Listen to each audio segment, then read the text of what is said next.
Shit, I'm on. I didn't know it was recording.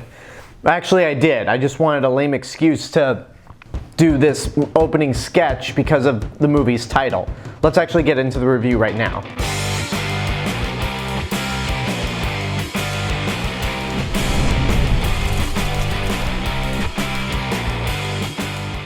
Hey everyone, it's Alexander, the real Mr. Robinson. Welcome to the channel, and this is my review for Gunpowder Milkshake, which is a Netflix action movie that stars Karen Gillan as an assassin named Sam, who is tasked to look after this little girl after her father is shot and dies in the hospital. And it's important to note that Sam was the assassin that shot the girl's father, but also tried to save him by taking him to the hospital. So I guess there's a guilty conscience surrounding Sam as she's protecting this girl. And it turns out her father was part of a bigger plan, so now all these hitmen are after her and the little girl. So Sam eventually has to team up with her estranged mother, played by Lena Headey, as well as a couple of other former assassins, played by Yeoh, Angela Bassett, and Carla Gugino. So this movie's been out for over 2 weeks, and I actually did watch it the weekend it came out.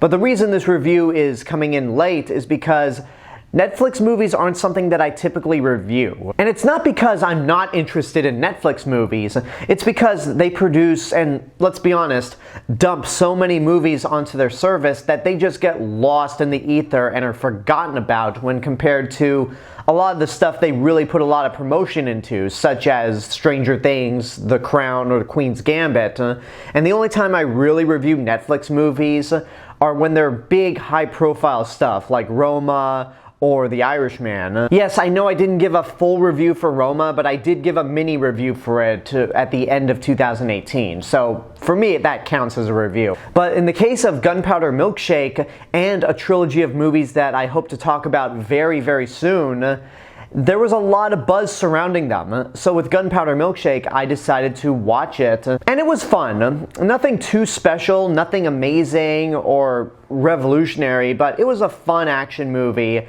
and it definitely pulled from a lot of other movies. Sometimes it gets to the point where it's ripping off these movies like John Wick, because let me tell you, this movie rips off a lot of John Wick left and right. But there's also nods to Kill Bill, Atomic Blonde, Birds of Prey.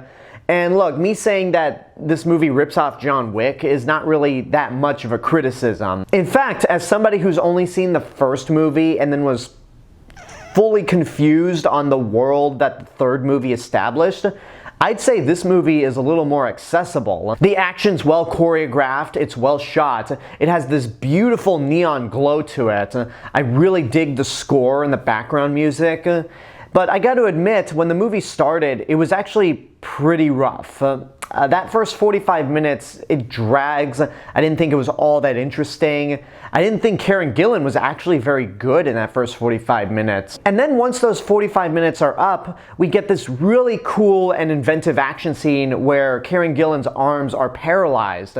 So she's unable to move them, and she has to try to find a way to take out these 3 goons, and it leads into a very creative and well choreographed action scene with some humor throughout. Once that action scene starts, I feel like the movie really finds its footing and is a lot more confident in being its own thing. Sure, there are still parts of the movie that will clearly remind you of those other movies that I mentioned earlier, but it all works. And again, the action's well choreographed, it's well shot, it's gruesome, and there are a lot of creative moments throughout, especially with the finale. And you've got a really good cast of people. I already mentioned Karen Gillan, and I said she wasn't good in the first 45 minutes, but after that, it seems like she herself was more into the movie. And I think more than Guardians of the Galaxy or Jumanji, this movie right here really highlights how great Karen Gillan can be when it comes to action. And I'd really like to see both her and Charlize Theron star in an action movie together, because I feel like they could make a really great team. Lena Headey is good as well, although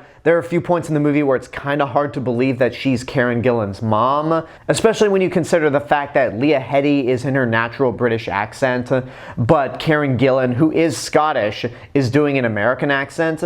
I don't know, maybe the father was American. If that's the case, I'll give that a pass. And even then, it's not that big of a deal. I think it's more the age gap than anything. Moving on. Yeoh, Angela Bassett are good, and so was Carla Gugino. All these women do a really good job, and they're really badass in terms of their action scenes. It was just a lot of fun. I would say it's good, but it's not really that great. I think there are so many better action movies that you could watch over Gunpowder Milkshake, like, you know, the movies that I mentioned that this was pulling from: Kill Bill, Atomic Blonde, John Wick, and Birds of Prey. But if you've already seen those movies countless times before and you want something to quench that thirst, then I think Gunpowder Milkshake will do just fine. Shit, that was a pun. Oh, I actually didn't even notice that when I said it. It wasn't until after the fact. So yeah, that's how I'm ending this review, with a pun. And there you go, that's my review for Gunpowder Milkshake. I hope you enjoyed it. And now I want to know what you guys think about the movie. If you've seen it, what did you think? Whatever the case may be, let me know in the comments below. And until next time, this is the real Mr. Robinson telling you there is only one. Hello everyone, I just wanted to say thank you all for watching my review for Gunpowder Milkshake. Make sure you like the videos, subscribe to the channel, and hit the bell button to get notifications. Don't forget to follow me on Facebook, Twitter, Instagram, go check out my Twitch channel, and support me on Patreon. I'll see you guys in the next video, but until then, have a good day and take care of yourselves.